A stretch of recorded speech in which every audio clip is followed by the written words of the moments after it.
Assalamualaikum warahmatullahi wabarakatuh. Perkenalkan, nama saya Vidya Fitriyanti dengan NIM 230404502027, kelas C, jurusan Psikologi Pendidikan dan Bimbingan, program studi Bimbingan dan Konseling Universitas Negeri Makassar. Pada video ini saya akan menjelaskan definisi, sejarah, implementasi metode sekolah, dan model pembelajaran 4 teori belajar. Yang pertama, teori behavioristik merupakan teori belajar yang fokus pada perubahan perilaku sebagai hasil dari pengalaman. Menurut teori ini, belajar dianggap sebagai perubahan perilaku yang disebabkan oleh hubungan komunikasi antara tanggapan atau respon dan stimulus atau rangsangan. Teori behavioristik memandang bahwa kita bisa mempelajari perilaku manusia melalui pengalaman dan interaksi dengan lingkungan. Teori behavioristik berkembang pada awal abad ke-20 oleh beberapa tokoh penting seperti Edward Thorndike, Ivan Petrovich Pavlov, Vladimir M. Bakhterev, dan John Watson. Thorndike mengembangkan teori belajar yang dikenal sebagai hukum efek yang menyatakan bahwa perilaku yang diikuti oleh konsekuensi yang menyenangkan cenderung diperkuat dan perilaku yang diikuti oleh konsekuensi yang tidak menyenangkan cenderung ditekan. Pavlov melakukan penelitian tentang refleks dan conditioning klasik yang mengungkapkan bahwa perilaku dapat dikondisikan melalui asosiasi antara stimulus netral dan stimulus yang memicu respons. Teori behavioristik telah diterapkan dalam konteks pendidikan dengan berbagai cara. Salah satu implementasi yang umum adalah penggunaan penguatan positif dan negatif dalam mengelola perilaku siswa. Guru memberikan pujian atau hadiah kepada siswa yang menunjukkan perilaku yang diinginkan, sementara sanksi atau hukuman diberikan kepada siswa yang menunjukkan perilaku yang tidak diinginkan. Pendekatan ini bertujuan untuk memperkuat perilaku yang diinginkan dan mengurangi perilaku yang tidak diinginkan. Dalam teori behavioristik terdapat beberapa model pembelajaran yang digunakan untuk mencapai tujuan pembelajaran. Yang pertama, conditioning klasik. Model ini melibatkan pembentukan asosiasi antara stimulus netral dan stimulus yang memicu respon. Contohnya adalah ketika bel berbunyi sebelum pelajaran dimulai, siswa secara otomatis mengasosiasikan bunyi bel dengan dimulainya pembelajaran. Yang kedua, conditioning operan. Model ini melibatkan penguatan dan hukuman untuk mengontrol perilaku siswa. Siswa diberikan hadiah atau pujian ketika mereka menunjukkan perilaku yang diinginkan, sementara sanksi atau hukuman diberikan ketika mereka menunjukkan perilaku yang tidak diinginkan. Yang ketiga, observasional. Model ini melibatkan pembelajaran melalui pengamatan dan imitasi perilaku orang lain. Siswa belajar melalui mengamati dan meniru perilaku yang mereka lihat dari orang lain, seperti guru atau teman sekelasnya. Implementasi teori behavioristik dalam pendidikan dapat membantu guru dalam mengelola perilaku siswa, memperkuat perilaku yang diinginkan, dan menciptakan lingkungan pembelajaran yang efektif. Namun, penting juga untuk mempertimbangkan pendekatan pembelajaran lainnya yang lebih menekankan pada pemahaman, konsep, dan pengembangan kognitif siswa. Yang kedua, teori kognitivisme merupakan teori belajar yang menekankan peran proses kognitif dalam belajar, seperti pemrosesan informasi, memori, dan pemecahan masalah.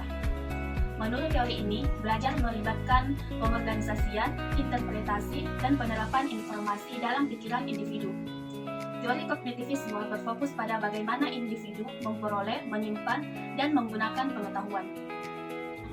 Teori kognitivisme berkembang pada tahun 1950-an dan 1960-an sebagai tanggapan terhadap dominasi teori behavioristik. Beberapa tokoh yang berkontribusi dalam pengembangan teori ini, yang pertama John Piaget, Lev Vygotsky, dan David Altshuler. Piaget mengembangkan teori konstruktivisme yang menekankan bahwa belajar melibatkan konstruksi pengetahuan melalui interaksi dengan lingkungan, sementara Vygotsky mengembangkan teori zona perkembangan proksimal yang menekankan peran bimbingan dan interaksi sosial dalam pembelajaran. Adapun Altshuler mengembangkan teori pemrosesan informasi yang menekankan pentingnya pengorganisasian dan pengolahan informasi dalam belajar. Teori kognitif telah diterapkan dalam pendidikan dengan berbagai cara. Beberapa implementasi yang umum yang pertama, pendekatan konstruktivis. Guru memfasilitasi konstruksi pengetahuan siswa melalui kegiatan yang mendorong pemecahan masalah, eksplorasi, dan refleksi. Siswa siswa didorong untuk aktif berpartisipasi dalam proses pembelajaran dan membangun pemahaman mereka sendiri. Yang kedua, pembelajaran berbasis masalah. Siswa diberikan masalah nyata yang memerlukan pemecahan masalah dan pemikiran kritis. Mereka harus menggunakan pengetahuan yang ada dan memperluas pemahaman mereka melalui eksplorasi dan penelitian. Yang ketiga, pembelajaran kolaboratif. Siswa bekerja sama dalam kelompok untuk memecahkan masalah dan membangun pengetahuan bersama. Mereka saling berbagi ide, berdiskusi, dan berkolaborasi dalam mencapai tujuan pembelajaran. Dalam teori kognitivisme terdapat beberapa model pembelajaran yang digunakan untuk mencapai tujuan pembelajaran. Beberapa model pembelajaran yang umum digunakan, yang pertama, model pembelajaran berbasis masalah. Siswa diberikan masalah nyata yang memerlukan pemecahan masalah dan pemikiran kritis. Mereka harus menggunakan pengetahuan yang ada dan memperluas pemahaman mereka melalui eksplorasi dan penelitian. Yang kedua, model pembelajaran kooperatif. Siswa bekerja sama dalam kelompok untuk mencapai tujuan pembelajaran. Mereka saling berbagi ide, berdiskusi, dan berkolaborasi dalam memecahkan masalah atau menyelesaikan tugas. Yang ketiga, model pembelajaran berbasis proyek. Siswa terlibat dalam proyek nyata yang melibatkan penelitian, analisis, dan penerapan pengetahuan.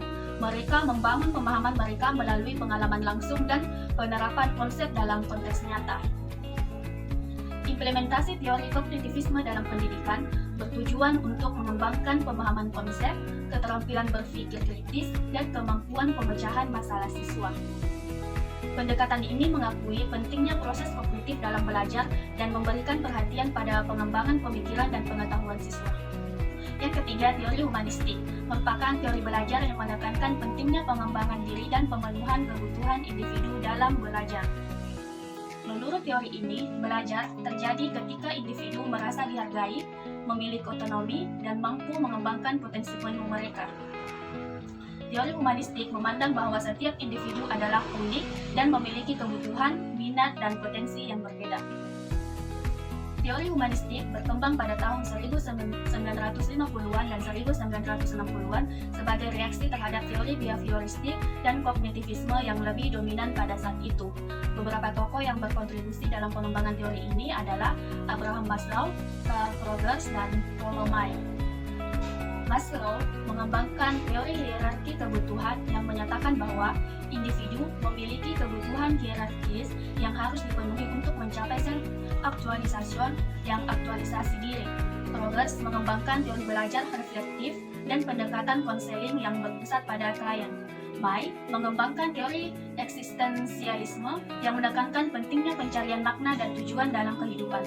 Teori humanistik telah diterapkan dalam konteks pendidikan dengan berbagai cara. Beberapa implementasi yang umum, yang pertama, pemberdayaan siswa. Guru memberikan otonomi kepada siswa dalam proses pembelajaran. Siswa diberi kebebasan untuk mengambil peran aktif dalam pembelajaran, mengambil keputusan, dan mengatur tujuan mereka sendiri. Yang kedua, pengakuan dan penghargaan. Guru memberikan pengakuan dan penghargaan kepada siswa sebagai bentuk apresiasi terhadap prestasi mereka. Hal ini dapat meningkatkan motivasi dan kepercayaan diri siswa. Yang ketiga, pemenuhan kebutuhan emosional. Guru menciptakan lingkungan yang aman dan mendukung untuk memenuhi kebutuhan emosional siswa. Hal ini dapat meliputi mendengarkan siswa, memberikan dukungan emosional, dan membangun hubungan yang positif. Dalam teori humanistik, terdapat beberapa model pembelajaran yang digunakan untuk mencapai tujuan pembelajaran. Nah, beberapa model pembelajaran yang umum digunakan, yang pertama, pembelajaran berbasis proyek. Siswa terlibat dalam proyek nyata yang memungkinkan mereka untuk menggali minat dan bakat mereka. Mereka memiliki kesempatan untuk mengembangkan kreativitas, kepemimpinan, dan kemampuan kolaboratif. Yang kedua, pendekatan konseling. Guru menggunakan pendekatan konseling untuk membantu siswa mengatasi masalah pribadi, mengembangkan kepercayaan diri, dan menemukan tujuan hidup mereka. Guru berperan sebagai fasilitator dan pendukung dalam proses ini. Yang ketiga, pembelajaran berbasis pengalaman. Siswa belajar melalui pengalaman langsung dan refleksi. Mereka terlibat dalam kegiatan yang memberikan pengalaman nyata dan memiliki relevansi langsung dengan kehidupan mereka. Implementasi teori humanistik dalam pendidikan bertujuan untuk mengembangkan keterampilan sosial, emosional, dan moral siswa, serta meningkatkan motivasi intrinsik dan kemandirian dalam pembelajaran. Pendekatan ini mengakui pentingnya pengembangan kepribadian dan potensi penuh setiap individu. 4. Teori konstruktivisme merupakan teori belajar yang menekankan bahwa individu secara aktif membangun pengetahuan dan pemahaman mereka sendiri melalui interaksi dengan lingkungan. Menurut teori ini, belajar terjadi melalui konstruksi pengetahuan baru berdasarkan pengalaman, refleksi, dan pemahaman yang sudah ada sebelumnya. Teori konstruktivisme menganggap bahwa setiap individu memiliki pengetahuan dan pemahaman yang unik. Teori konstruktivisme berkembang pada abad ke-20 dengan beberapa tokoh penting yang berkontribusi dalam pengembangan teori ini. Salah satu tokoh utama adalah John Piaget, seorang psikolog perkembangan yang mengemukakan teori konstruktivisme dalam konteks perkembangan kognitif anak. Piaget menyatakan bahwa anak-anak secara aktif membangun pengetahuan mereka melalui interaksi dengan lingkungan dan melalui proses adaptasi, yaitu asimilasi dan akomodasi. Teori konstruktivisme telah diterapkan dalam pendidikan dengan berbagai cara. Beberapa implementasi yang umum: yang pertama, pembelajaran berbasis masalah. Siswa diberikan tugas atau masalah nyata yang memerlukan pemecahan masalah dan pemikiran kritis.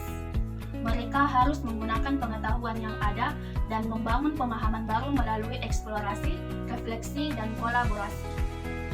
Yang kedua, pembelajaran kolaboratif. Siswa bekerja sama dalam kelompok untuk membangun pengetahuan bersama. Mereka saling berbagi ide, berdiskusi, dan berkolaborasi dalam memecahkan masalah atau menyelesaikan tugas. Kolaborasi antar siswa memungkinkan mereka untuk saling membangun pengetahuan dan memperluas pemahaman mereka. Yang ketiga, pembelajaran berbasis proyek. Siswa terlibat dalam proyek nyata yang memungkinkan mereka untuk menggali minat dan bakat mereka.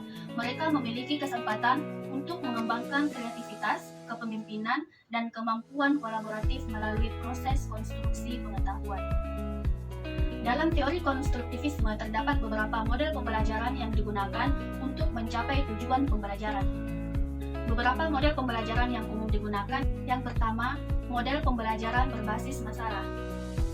Siswa diberikan masalah nyata yang memerlukan pemecahan masalah dan pemikiran kritis. Mereka harus menggunakan pengetahuan yang ada dan membangun pemahaman baru melalui eksplorasi, refleksi, dan kolaborasi. Yang kedua, model pembelajaran kooperatif. Siswa bekerja sama dalam kelompok untuk mencapai tujuan pembelajaran. Mereka saling berbagi ide, berdiskusi, dan berkolaborasi dalam memecahkan masalah atau menyelesaikan tugas. Yang ketiga, model pembelajaran berbasis proyek. Siswa terlibat dalam proyek nyata yang melibatkan penelitian, analisis, dan penerapan pengetahuan. Mereka membangun pemahaman mereka melalui pengalaman langsung dan penerapan konsep dalam konteks nyata.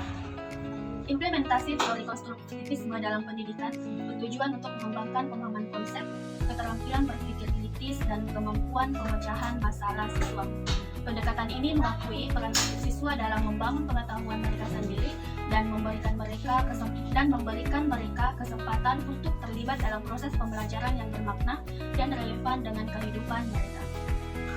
Sekian yang dapat saya jelaskan, kurang dan lebihnya mohon dimaafkan. Saya tutup dengan ucapan wallahu muwaffiq ila aqwamit thoriq. Wassalamualaikum warahmatullahi wabarakatuh.